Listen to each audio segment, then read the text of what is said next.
ఇటీవల రాజమహేంద్రవరంలో జరిగిన కల్తీపాలు సంఘటనకు రాజమండ్రి పాలు పెరుగు వర్తక సంఘానికి సంబంధం లేదని అధ్యక్ష కార్యదర్శులు సూరంపూడి పనసయ్య, లంగా రామకృష్ణులు తెలిపారు.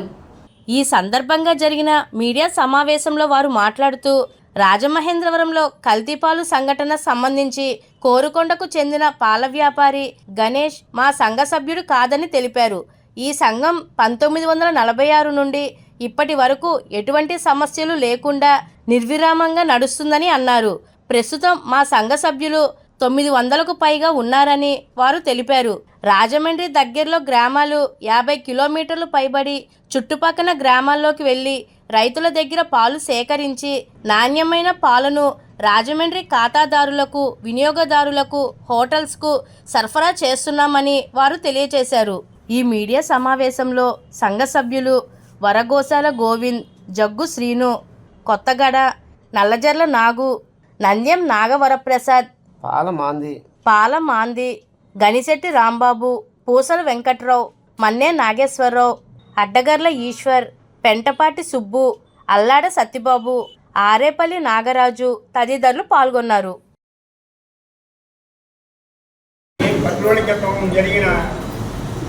గణేష్ అనే వ్యక్తి కల్తీపాలు అమ్మాడని చెప్పేసి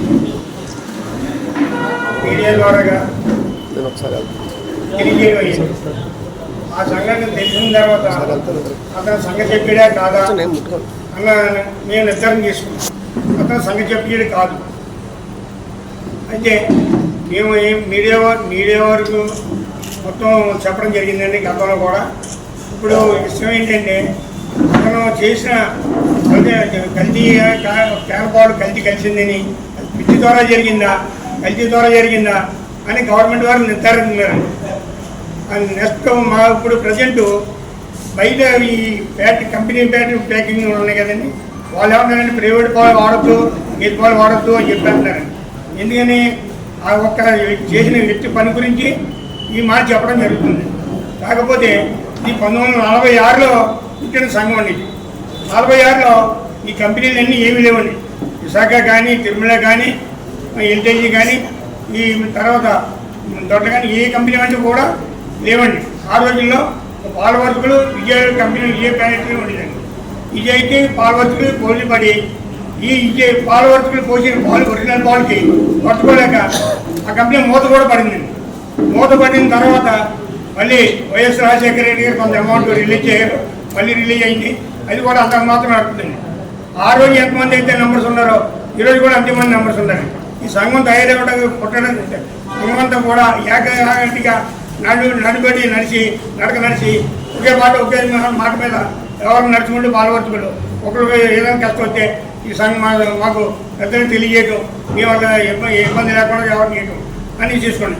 ఈ సంఘం ఇప్పుడు గణేష్ అనాథం కూడా సంఘ సభ్యుడు అయ్యి ఉంటే దానికి కూడా మేము సంఘంగా రూపంగా మేము కూడా బాధపడడం బాధ్యత తీసుకుందండి.